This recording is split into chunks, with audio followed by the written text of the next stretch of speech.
여러분 각 나라마다 고유의 종교가 있습니다. 특히 아시아권은 오랜 시간 동안 불교의 영향 가운데 있었다라고 할 수 있습니다. 그 가운데 이 불교의 원형에 가장 가까운 신화를 가지고 있는 나라가 티벳이라고 합니다. 한 번은 이 티벳 사람들의 신앙에 관한 것을 한 본 적이 있었는데요. 정말 이 티벳 사람들은 이 불교라고 하는 것이 그들에게서 삶의 전부이다라고 한 것을 보일 정도로 정말 그 삶이 온전히 종교적인 그러한 삶을 살아가고 있는 것을 보았습니다. 특별히 티베트인들은 수천 킬로의 거리를 오체투지라고를 통해서요, 이 족항사원이라는 곳에 이르는 것을 평생의 꿈으로 이들은 생각하더라는 것입니다. 여러분 혹시 오체투지라고 한 것을 들어보셨습니까? 이 오체투지라고 한 것은 불교에서 큰 하나의 어떤 절을 하는 그런 큰 하나의 예법이 오체투지라고 할 수 있겠는데요. 그 의미가 무엇이냐? 이 부처에게 온 몸을 던져서 절을 한다라고 하는 그런 의미를 갖고 있다는 것입니다. 그래서요, 삼보를 하고 또 합장을 풀고 완전히 땅바닥에 완전히 엎드려서 또 배를 밀착시킨 후에 또다시 일어나서 삼보를 걷고 합장을 하고 또다시 완전히 이 바닥에 엎드려 있다가 일어나는 것을 반복하면서, 그래서 여러 개 몇 킬로가 아니라 자그마치 수천 킬로를 이와 같이 걸어서요, 순례를 하는 그러한 시간을 간다는 것입니다. 그러니까 여러분 얼마나 그 과정 속에서 몸에 많은 크고 작은 상처들이 있겠습니까?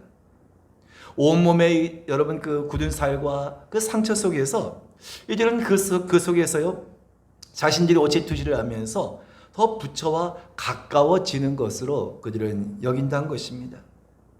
누군가 왜 그렇게 힘든 오체투지를 하느냐? 하루 이틀도 아니고 한번 하면 거의 한 1년 가까이 그 시간 되는 동안 그 수천 킬로를 이와 같이 이동해서 마침내 그 족항사원이라는 곳에까지 이르게 되는데요. 왜 이렇게 힘들고 어려운 일을 하느냐? 그렇게 물으니까 뭐라고 이야기하느냐? 이들이요, 내 마음속에 남을 미워하고 시기하고 내 마음속에 그 욕심을 가지고 있는 것을 비우기 위해서 이와 같이 한다는 겁니다. 근데 사실 여러분, 우리에 비하면 그 티베트 사람들의 그 삶이라고 한 것이 얼마나 참 여러 가지로 열악한 환경 속에서 살아가고 있습니까? 근데 그런 그 환경 속에서 남을 미워하고 시기하고 그 욕심의 마음을 비우기 위해서 오체투지를 한다는 것입니다. 자, 그 얘기를 들으면서 참 저도 굉장히 놀랐던 그런 기억이 있는데요.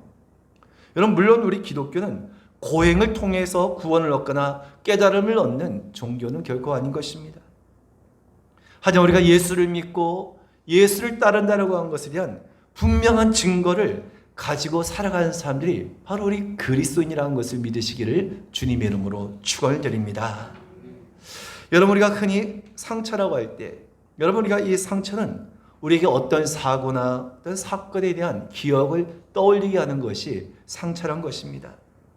여러분, 저도 이 턱에 아직도 조그만한 그 상처가 아직까지 남아있는데요. 이 상처를 볼 때마다 제가 예전에 어렸을 때 종이 봉투를 뒤집어 쓰고 술래잡기를 하다가 넘어지면서 이 모서리에 콱 찍어가지고 그래가지고 몇 반을 꼬맸던 그런 일이 있었는데요. 그게 몇 살 때냐? 물어보니까 거의 한 4살, 5살 아마 그때쯤이었던 것 같은데요. 그렇게 넘어지면서 턱이 깨지고 꼬매고 했던 그 일이 지금 또 제가 이 상처를 보면서 그때 일들이요, 어렴풋이 생각이 나더란 것입니다. 여러분, 아마 여러분 각자도 다 몸속에 여러 가지 크고 작은 상처도 있지 않겠습니까? 어떤 분들은 수술하다가 생긴 상처도 있겠고요. 어떤 분들은 화상을 입은 그 화상에 상처가 있을 것입니다. 또 날카로운 것에 찔린 그러한 상처도 있고요. 어쩌면 그 마음속에 또한 상처가 있을 수 있다는 것입니다. 하지만 여러분, 모든 상처에 하나의 공통점이 있는데 이것이 무엇이냐? 그 상처를 볼 때마다 과거의 일을 떠올리게 하는 하나의 흔적이 된다는 것입니다. 여러분, 바울은 우리 그리스도인들에게 정말 우리가 세상을 살아가면서 이 믿음을 지키기 위해서 복음을 전하는 가운데 생겨난 상처가 있다라고 하면서 바로 이것을 무엇이라고 하냐? 예수의 흔적이다라고 말하고 있다는 것입니다. 여러분, 우리가 함께 보신 본문에 우리가 오늘 17절의 말씀에 바울은 이와 같이 말하고 있는데요. 우리 한번 같이 읽겠습니다. 시작. 그 후로는 누구든지 나를 괴롭게 하지 말라. 내가 내 몸에 예수의 흔적을 지니고 있노라. 아멘. 당시 바울 당시에 사람들에게서 흔적, 이 흔적이라고 한 것에는 몇 가지의 의미가 있었다고 합니다. 첫째로는 어떤 의미가 있는가? 당시에는 노예 제도가 보편적이었는데 이 노예들의 이마에 그 주인의 이름을 만들어서 그 이마에 찍음 통하여서 그 노예의 이마에 이와 같은 흔적이 있었던 것입니다. 그래서 그 노예의 이마에 찍힌 흔적을 통하여서 저희는 주인의 소유물이구나, 어떤 누구의 소유물이구나, 그것을 하나의 표시하는 하나의 흔적이었던 것입니다. 또 두 번째는 어떤 경우가 있는가? 로마의 군인들이 사령관의 흔적을 그 이마에 받는 그런 흔적이 있다는 것입니다. 근데 여러분, 그 로마의 군인들이 이와 같이 그 사령관의 그 흔적을 이마에 새기는 것은 어떤 의미가 있는가? 바로 자신의 사령관의 명령에 절대적으로 복종한다라고 하는 그런 하나의 표시가 되었던 것입니다. 또 세 번째로 어떤 의미가 있는가? 억울하게 죄인으로 몰려서 박해를 받는 사람이 이 로마의 신전에 들어가게 되면 그 신전에서의 흔적을 그 이마에 받게 된다는 것입니다. 그래서 그 흔적을 받게 되면 그 사람은 아무도 해하지 못하도록 보호를 받게 되었다는 것입니다. 바울이 이와 같이 내 몸에 예수의 흔적을 지니고 있다. 같이 바울이 그 흔적에 관해서 이야기했을 때 여기서 말씀하고 있는 바울이 말하고 있는 흔적이라고 한 것은요, 단수적인 의미가 아니라 복수적인 의미로 이것을 말씀하고 있다는 것입니다. 그러니까 어떤 한 가지의 의미가 아니라 그 당시에 흔적이라는 것에 대한 여러 가지의 그 의미를 다 함께 포함하고 있는 것이었다라고 할 수 있다는 것입니다. 여러분, 그렇다고 한다면 바울이 말하고 있는 내 몸에 예수의 흔적을 지니고 있다라고 했을 때 바울이 언급하고 있는 이 예수의 흔적이라고 한 것은 어떤 의미를 두고 있을까 하는 것입니다. 첫째로는 바울이 말하고 있는 예수의 흔적이라고 한 것은 바로 자신이 예수 그리스도, 바로 예수 그리스도의 소유된 자라고 하는 표식의 흔적이다라고 할 수 있다는 것입니다. 앞서 말씀드린 같이 그 당시의 흔적이라고 한 것은 노예의 그 이마에 주인의 표식을 통하여서 이 사람이 주인의 소유다라고 한 것을 나타낸 것처럼 바울이 자신의 몸에 예수의 흔적을 지니고 있다. 바울이 말하고 있는 이 예수의 흔적이라고 한 것은 무엇을 이야기한 것이냐? 바로 당시의 주인이 그 노예에 대한 자신의 소유권을 나타낸 것처럼 바로 자신도 이와 같이 자신은 예수 그리스도, 바로 예수 그리스도가 자신의 주인이 되어지고 나는 그분의 소유된 자라, 나는 그분의 소유라고 하는 그 사실을 늘 잊지 않고 살아갔다는 것입니다. 내 몸에 예수의 흔적을 지니고 있노라. 여러분, 얼마나 당당하고 떳떳한 고백입니까? 어쩌면 가능하면 숨기고 싶고 드러내고 싶지 않은 흔적일 수도 있습니다. 하지만 바울은 어떻게 말하고 있습니까? 조금도 망설임 없이 자신이 예수 그리스도의 종이라고 한 것을 당당하게 밝히고 있는 것입니다. 그런데 여러분, 우리가 잘 알듯이 바울이라고 하는 사람이 어떤 사람이었습니까? 그는 처음에는 예수 믿는 사람들을 핍박하고 죽이는데 앞장선 사람이었습니다. 그랬던 그가 다메섹상에서 예수님을 만난 후에는 완전히 변화되어서 주님께 붙들림 받은 사람이 되었던 것입니다. 그의 생각과 그 모든 중심이 온전히 주님께 다스림을 받게 되며 온전히 그 말씀을 순종하며 살아가는 예수님의 소유된 자가 되었던 것입니다. 그래서 바울은 자신을 가리켜서 뭐라고 이야기하고 있는가? 바로 내 몸에 예수의 흔적이 있다. 내 몸에 예수의 흔적이 있다고 한 것은 나는 예수님의 소유다, 나는 예수님의 소유가 되었다라고 한 것을 분명하게 밝히고 있다는 것입니다.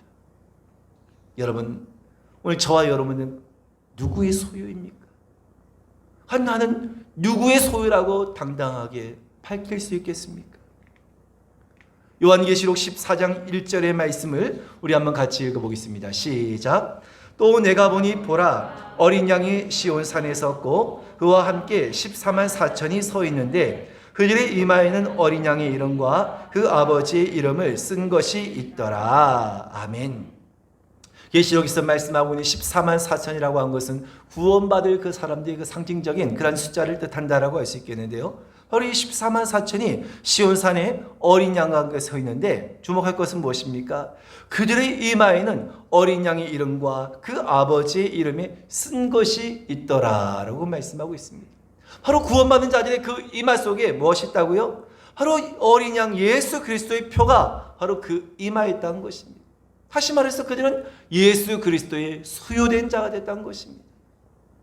그런데요, 반대로 요한계시록 13장 16절에는 어떤 말씀이 있는지 우리 한번 같이 읽겠습니다. 시작.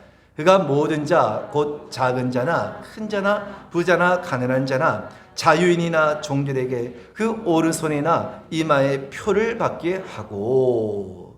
여러분, 여기서 말씀하고 있는 말씀은요, 바로 적그리스도가 모든 그 불신자들에게 그 오른손이나 이마에 표를 받게 할 것이란 겁니다. 하나의 흔적이지 않습니까? 근데 여러분, 이 표를 받았다는 것은 어떤 의미입니까? 바로 짐승의 소유가 됐다는 것입니다. 하나님이 아니라 짐승의 소유가 된 것이란 겁니다. 여러분, 요한계시록 13장 이어서 17절과 18절의 말씀을 보겠습니다. 시작.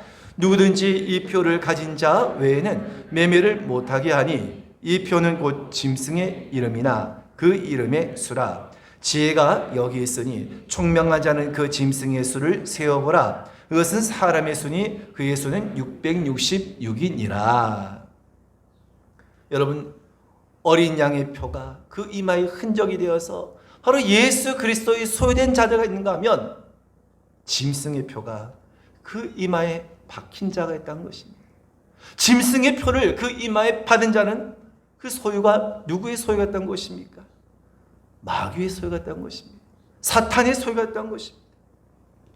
여러분, 그렇다고 한다면 세상의 모든 사람들은 반드시 이 두 가지의 흔적 가운데 하나를 가질 수밖에 없다는 것입니다. 예수의 흔적을 가지고 사느냐, 아니면 원수 마귀의 사탄의 그 흔적을 가지고 살아가냐는 것입니다. 여러분, 그렇다고 한다면 우리는 어떤 흔적을 가져야겠습니까? 우리는 과연 누구의 소유된 자로서 살아가야겠습니까? 여러분, 바울이 자신의 안에 있는 자신의 그 몸에 예수 그리스도의 흔적이 있다고 고백한 것처럼, 자신이 오로지 예수 그리스도의 소유된 자라고 고백하고 있는 것처럼, 나는 주님의 소유입니다. 나는 세상의 어떤 누구의 소유가 아니라 나는 주님의 소유입니다라고 고백할 수 있는 사람은 그 사람이야말로 진정으로 주님 앞에 겸손한 삶이라고 말할 수 있을 것입니다. 여러분, 사실 바울은 어떤 사람이었습니까? 유대인 가운데서도 자랑할 것이 너무나도 많은 사람이었습니다. 그럼요, 이스라엘 그 정통 이스라엘 자손이요 베냐민 지파 사람으로 난 지 8일 만에 판례를 받았다고 한 것은 철저하게 율법적인 그 환경 속에서 그는 자랐던 것입니다. 가말리엘 그 당시에 최고의 그 학부에서 그는 공부를 했고 최고의 그런 모든 환경 속에서 그는 로마의 시민권까지 가진 삶이었습니다. 앞으로 장래가 보장되어지는 그런 삶이었습니다. 그리고 자신은 그것이 옳다고 생각하고 누구보다 앞장서서 예수 믿는 사람들을 핍박하였던 것입니다. 하지만 예수님을 만난 바울은 어떻게 되었습니까? 그런 모든 것들을 다 버려버리고 오히려 예수님을 향하여서 예수님을 위해서 당하는 핍박과 고난을 영광으로 여겼던 것입니다. 오히려 자신이 세상이 아니라 오히려 자신이 예수 그리스도의 소유가 되었다는 것을 오히려 그는 기뻐하며 자랑했던 것이 바울이었던 것입니다. 여러분, 오늘 우리가 예수님을 만났다고 한 것은 무엇입니까? 바로 예수 그리스도를 나의 주인으로 모시며 바로 그 예수 그리스도께서 나의 주인이 되시며 나는 그분의 소유가 됨을 고백할 수 있는 삶이 되어야 한다는 것입니다. 그것이 무엇입니까? 예수의 흔적을 가지고 살아가는 삶인 것입니다.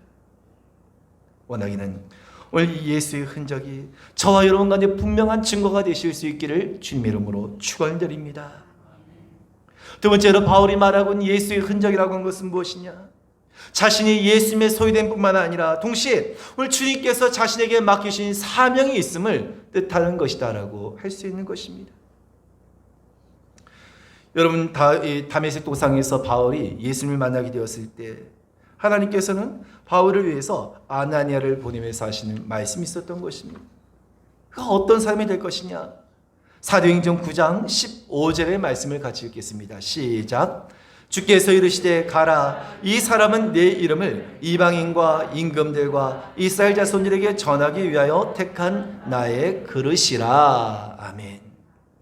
조금 전까지도 대적자요 비방자이며 박해자였던 바울이 이제는 예수를 믿음을 통하여서, 이제는 그분의 소유가 됨을 통하여서 이제는 이방인의 사도로 부름을 받으며 오늘 하나님께서 그를 이방의 사도로 세우셨음을 말씀한 것입니다. 여러분, 그렇습니다.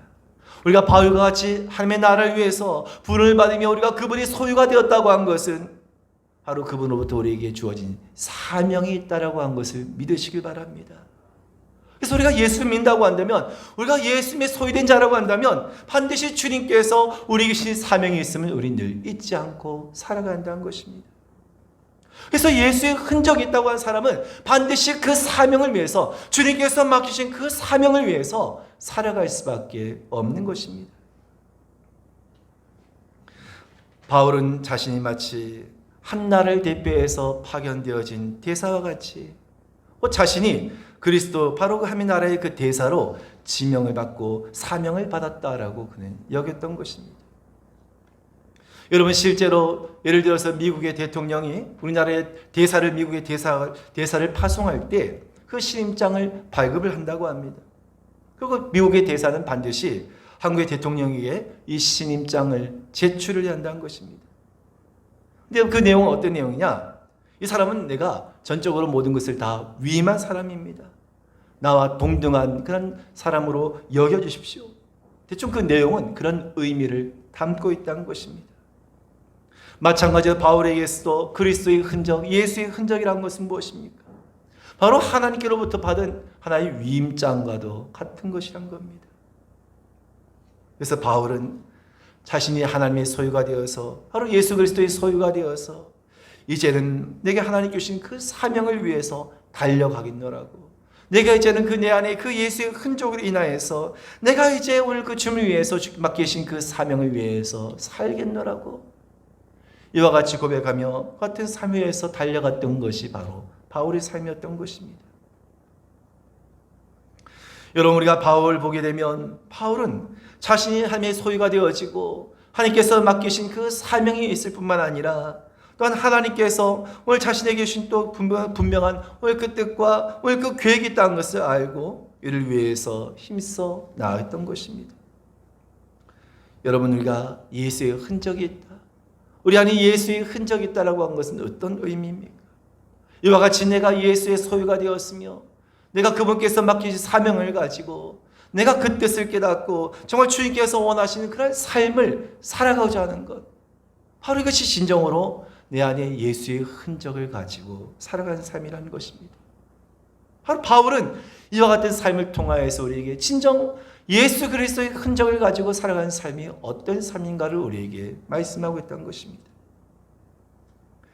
그러면서 오늘 본문의 말씀이 우리 17절의 말씀을 우리 다시 한번 읽어보겠습니다. 시작. 이후로 누구든지 나를 괴롭게 하지 말라. 내가 내 몸에 예수의 흔적을 지니고 있노라. 아멘. 바울이 내가 내 몸에 예수의 흔적을 지니고 있다라고 하면서 그 앞에 뭐라고 이야기하고 있습니까? 이후로는 누구든지 나를 괴롭게 하지 말라는 것입니다. 그렇다면 우리가 이 말씀을 통해서 무엇을 알 수 있겠습니까? 아, 바울을 괴롭게 하는 사람들이 있었구나. 근데 이 사람들이 어떤 사람이었는가? 바로 바울을 반대하는 자였던 것입니다. 여러분, 우리가 갈라디아서의 말씀을 보게 되면 이 갈라디아서의 이 배경이 어떤 그런 그 배경을 가지고 있는가 하면, 바울이 처음에 이 갈라디아 지역에 가서 갈라디아 사람들에게 복음을 전할 때 이 갈라디아 그 성도들은 굉장히 이 바울을 환영하면서 바울이 전하는 복음을 적극적으로 받아들였던 것입니다. 그런데요, 바울이 이제 떠난 후에 어떤 일이 있게 되는가 하면 이 갈라디아 교회 안에 들어온 율법주의자들이 있었던 것입니다. 그러니까 이 율법주의자들이 이 갈라디아 교회에 들어와 가지고 바울이 전하는 이 복음은 다 잘못된 것이다, 율법을 지켜야지 구원을 얻을 수 있다, 그렇게 주장하면서 심지어 바울의 사도권까지 부정하는 그런 자리까지 이르게 되었던 것입니다. 그래서 바울이 그 소식을 듣고 다시 즉시로 이 서신을 보내서 기록한 것이 바로 이 갈라디아서인데요. 그러다 보니까 이 갈라디아서는 그 율법주의에 대한 그 책망과 아울러서 참된 그 은혜의 복음이 율법과 어떻게 다른가에 관해서 기록하고 있는 것이 이 갈라디아서가 말씀하고 있는 주된 주제다라고 말할 수 있다는 것입니다. 그러니까 여러분, 반대한 자들이 얼마나 이 바울에 관해서 험담을 하고 바울이 전한 복음에 대해서 오늘 그것이 틀렸다라고 하면서 바울을 반대했는지 모른다는 것입니다. 그로 인해서 바울을 많은 이들이 또 괴롭게 하기도 했는데요. 바울은 뭐라고 이야기하고 있습니까? 삼위 자신에 관해서 뭐라고 이야기했는 간에 그것이 어떤 것이든 간에 나에게는 분명한 예수의 흔적이 있다는 것입니다. 나에게는 예수의 흔적이 있음으로 말미암아 이 흔적이 아무리 사람들이 바울의 사도권을 부인한다 할지라도 내가 사도됨을 나타내는 분명한, 가장 분명하고도 확실한 증거가 됨을 바울은 밝히고 있는 것입니다. 여러분, 세상은 참으로 우리의 믿음을 시험하고 있는 가운데 있습니다. 특히 여러분, 우리가 교회와 그 성도를 향한 세상의 도전이 얼마나 거세게 일어나고 있는지 모른다는 것입니다.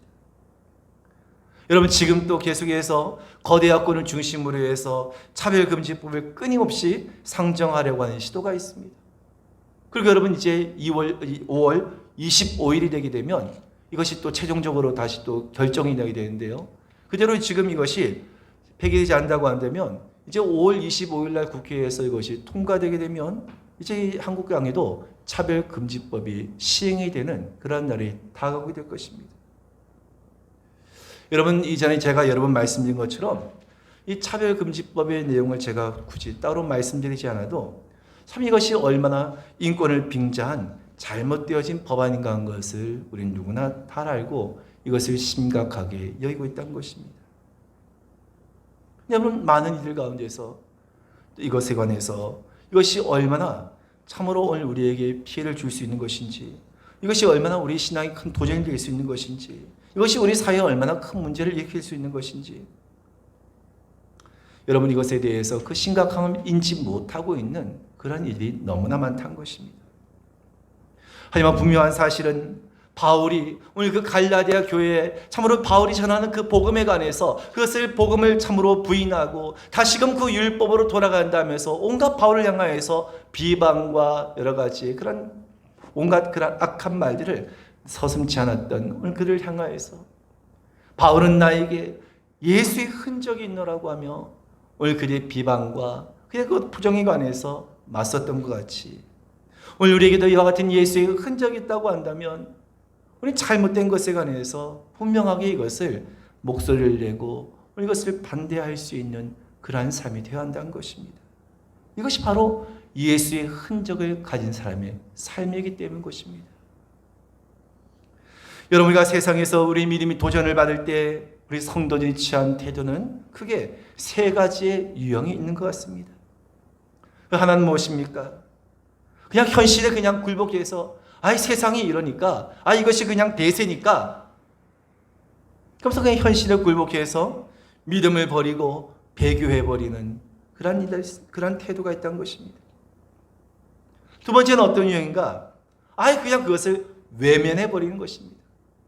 그냥 귀를 닫아버리고 그것을 그냥 외면해버리고 그 자리를 도망하는 그런 태도인 것입니다. 세 번째는 어떤 태도입니까? 오늘 그것에 관해서 굴복하지 아니하고 그 자리를 피하지 아니하고 오히려 담대함으로 오늘 그것에 맞서며 그 복음을 지키고자 하는 그 믿음을 지키고자 하는 태도인 것입니다. 바울이 우리에게 보여주고 있는 것처럼 우리에게 정말 예수의 흔적이 있다고 한다면 과연 우리는 어느 편에 서야 하냐는 것입니다. 과연 우리의 믿음이 도전을 받고 우리가 참으로 그 믿음을 지키게 되다니 어려운 시대를 살아갈 때 과연 우리가 예수의 흔적이 있는 자라고 한다면 과연 우리는 어느 편에 서야 하겠냐는 것입니다. 바울은 그에게 예수의 흔적이 있다고 했습니다. 그 흔적으로 인하여서 자신의 그 모든 삶이 오로지 주님의 소유됨을 고백하며 그는 주님께서 맡기신 그 사명을 가지고 살아간 존재라는 것을 잊지 아니하고 늘 주님의 뜻을 구하며 그는 믿음으로 나아갔던 것입니다. 이것이 바로 진정한 예수의 흔적을 가지고 살아가는 삶의 모습인 것입니다. 그냥 목에 십자가의 목걸이 하고 있다고, 그냥 성경책을 들고 다닌다고 해서 그것이 예수의 흔적을 가지고 살아가는 삶이 결코 아니라는 것입니다. 여러분, 흔적이라고 하는 것은 다른 말로 증표와도 같은 것이다라고도 말할 수 있는 것입니다. 여러분, 세상에서 사랑한 남녀가 서로 그 증표를 나누어 가지지 않습니까? 그리고 그것을 굉장히 소중하게 여기는 것입니다. 왜 여러분 그 서로 나누어 가진 그 증표를 서로가 이와 같이 소중하게 여기겠습니까? 비싸기 때문일까요? 물론 금으로 하거나 보석을 한다면 비싸기 때문에 그럴 수도 있겠지만 그 이유 때문은 결코 아니란 것입니다. 그 증표가 서로를 잊지 않게 하고 하나 되게 하며 다시금 만날 시간을 기대하고 고대하도록 하기 때문인 것입니다. 할렐루야. 여러분, 그렇지 않습니까? 사랑하는 그 남녀의 증표도 바로 그와 같은 의미가 있다는 것입니다. 하물며 바울이 말하고 있는 예수의 흔적은 무엇입니까? 여러분, 바울 말하고 있는 그 자신의 예수의 흔적이 그가 매를 맞아서 생긴 상처인지 아니면 돌에 맞아서 생긴 상처인지 어떤 흔적인지는 정확히 우리가 알 수 없지만 분명한 한 가지는 무엇입니까? 바로 예수님으로 인해서 생긴 흔적이라는 것입니다. 할렐루야. 그래서 바울에게는 바로 이 예수님으로 인해서 생긴 그 하나의 흔적으로 인해서 그는 자신을 부르심과 아울러서 오늘 하나님께서 자신에게 맡겨주신 그 사명을 위해서 끝까지 따를 수 있는 하나의 징표가 되었던 것입니다. 바울이 자신에게 있는 그 예수의 흔적이 없었다고 한다면, 그 흔적을 발견하지 못했다고 한다면 아마 바울은 끝까지 그 사명을 어쩌면 감당하지 못했을 수도 있었을 것이란 겁니다. 하지만 이 흔적이 바울이 끝까지 사명을 감당할 수 있는 힘이 되었던 것입니다. 여러분, 오늘 바울을 통해서 우리가 말씀하고 있는 것처럼 우리가 예수를 믿고 따른 삶이라고 한다면 반드시 우리 안에 예수의 흔적이 있어야 한다는 것입니다. 내가 지금까지 살아오면서 정말 나에게는 주님을 위해서 수고하고 애썼던, 정말 복음을 위해서 수고하고 애썼던 예수의 흔적이 있습니까? 나의 그 모든 삶의 지나온 모습 속에서 내 안에 과연 예수의 흔적을 간직하고 있습니까? 만일 그런 흔적이 있다고 한다면 그 사람은 참으로 복된 삶인 줄로 믿으시길 바랍니다. 원하기는 오늘 바울이 말하고 있는 것 같이 참으로 우리 안에 예수의 흔적이 있다고 한다면 여러분들과 아무리 세상이 험난하고 아무리 세상이 악하다 할지라도 아무리 세상이 우리 믿음을 도전한다 할지라도 우리는 그럼에도 불구하고 여전히 우리 주님을 신뢰하며 어떤 핍박과 어떤 어려움의 날이 다가온다 할지라도 우리 그것을 당당하게 맞서며 우리가 그 모든 것들을 능히 감당하며 이기는 자가 될 수 있을 줄로 믿으시고요. 오늘 저와는 모두에게 이와 같은 그 예수의 흔적이, 오늘 그 예수의 흔적이 늘 간직될 수 있기를 주님의 이름으로 축원을 드립니다.